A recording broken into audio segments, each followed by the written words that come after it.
Hello friends, welcome back to my channel अध्ययन अध्यापन।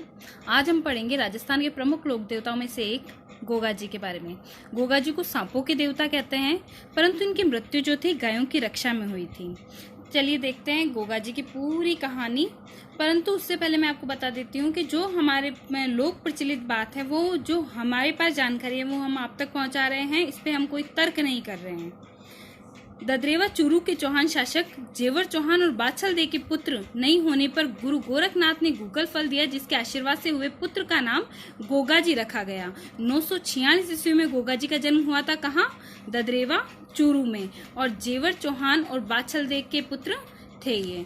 इनकी पत्नी का नाम था केलम दे या कंसलम दे। अब इनको सांपों के देवता क्यों कहा जाता है? क्योंकि एक बार केलम दे को सांप काट गया, तो सांप के काटने पर गोगा जी क्रोधित हो गए और उन्होंने आग पर कढ़ाई चढ़ाकर उसमें तेल गरम करके मंत्र जाप किया, तो सभी सांप आकर उसमें गिरने लगे। तब नाग देवता प्रकट हुए और गोगा जी से क्षमा याचना की। तब जिस सांप ने केलम दे को काटा था वह पुनः आया तथा अपना जहर चूसा। तब से गोगा जी को नागों का देवता होने का वरदान प्राप्त हुआ। अब हम देखते हैं गोगा जी की मृत्यु जो है गायों की रक्षा में हुई है। तो वंश भास्कर में इसके बारे में क्या लिखा हुआ है कि अर्जुन और सुरजन दो व्यक्ति थे जो गोगा जी के चचेरे भाई थे। अर्जुन और सुरजन गोगा जी के चचेरे भाई थे। उनका गोगा जी से जमीनी विवाद था, जिस कारण उन्होंने सभी गायों को राज्य से बाहर ले जाकर महमूद गजनवी को दे दिया। अब महमूद गजनवी जो थे उनको ले जाकर अर्जुन सुरजन ने सारी गायें महमूद गजनवी को देती थी। तो महमूद गजनवी के साथ युद्ध किया था गोगा जी ने गायों की रक्षा के लिए। गोगा जी ने गायों को बचाया, परंतु वह शहीद हो गए। महमूद गजनवी ने जब गोगा जी को युद्ध में लड़ते हुए देखा वीरता से, तब उन्होंने उन्हें जाहर पीर की उपाधि दी थी। गोगा जी का जो रसावला है वो लिखा है कवि महन ने। कवि महन ने गोगा जी की वीरता का वर्णन किया है इसके अंदर, जिसको कहते हैं गोगा जी का रसावला। अब कुछ ऐसे पुस्तक ग्रंथ हैं जिनसे पता चलता है कि गोगा जी की मृत्यु गो रक्षा में हुई थी। दयालदास श्री ख्यात, रणकपुर प्रशस्ति, श्रावक वृत्ति का अतिचार गुजराती से गोगा जी की मृत्यु गो रक्षा में हुई ये पता चलता है। गोगा जी का जब ये युद्ध हुआ था महमूद गजनवी से, तब उस युद्ध में उनका जो सिर है वो ददरेवा चूरू में गिरा था और उनका जो धड़ है वो गोगामेड़ी हनुमानगढ़ में गिरा था, जिस नोहर हनुमानगढ़ में गिरा था। तो जो गोगा जी का सिर ददरेवा चूरू में गिरा, इसलिए उस स्थान को शीर्षमेड़ी कहते हैं या शीर्षमेड़ी कहते हैं।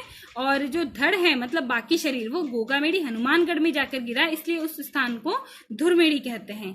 मान्यता अनुसार ददरेवा चूरू की जो मिट्टी लगाने मात्र से ही सांप का जहर नहीं चढ़ता है। और जो गोगामेड़ी हनुमानगढ़ जिसे धुरमेड़ी कहते हैं, जहाँ गोगा जी का धड़ यानी बाकी शरीर गिरा था, गोगामेड़ी हनुमानगढ़, वहाँ जो एक गोगा जी का स्थान है, थान है, वो उसका जो मूल स्वरूप है वो तो फिरोज शाह तुगलक ने बनाया था। मतलब वो जो मंदिर है उनका गोगा जी का, वो किसने बनाया था? फिरोज शाह तुगलक ने, मूल स्वरूप जो है उसका। इसीलिए उसके द्वार के बाहर क्या लिखा हुआ है? बिस्मिल्लाह। लेकिन जो उसका वर्तमान स्वरूप है वो गंगा सिंह, बीकानेर के शासक थे गंगा सिंह, उनके द्वारा बनवाया गया है। और इस मंदिर में हिंदू मुस्लिम दोनों पुजारी हैं। अगर आपसे पूछ लिया जाए ऐसा कौन से देवता का मंदिर है जिनके द्वार पे बिस्मिल्लाह लिखा हुआ है, तो वो है गोगा जी का मंदिर। और इनके मंदिर में हिंदू और मुस्लिम, जो हनुमानगढ़ में ये जो वो है मंदिर उनका, उस मंदिर में हिंदू और मुस्लिम दोनों पुजारी हैं।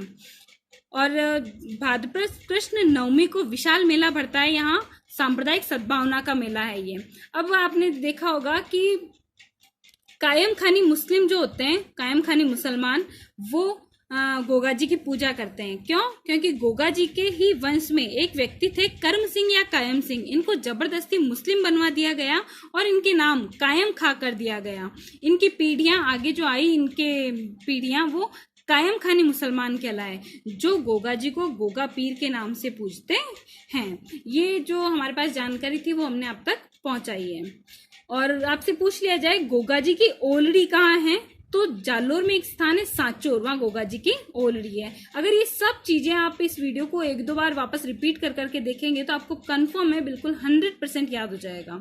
गोगा जी को जो मंदिर होता है वो थान कहलाता है। और हल हल तो आप जानते ही हैं, खेत में जो काम आता है, और उसको चलाने वाला जो व्यक्ति होता है वो हाली कहलाता है। ठीक है, ये मैंने यहाँ क्यों लिखा है, क्योंकि जब किसान खेती शुरू करता है तब हल और हाली दोनों की गोगा राखड़ी बांधता है।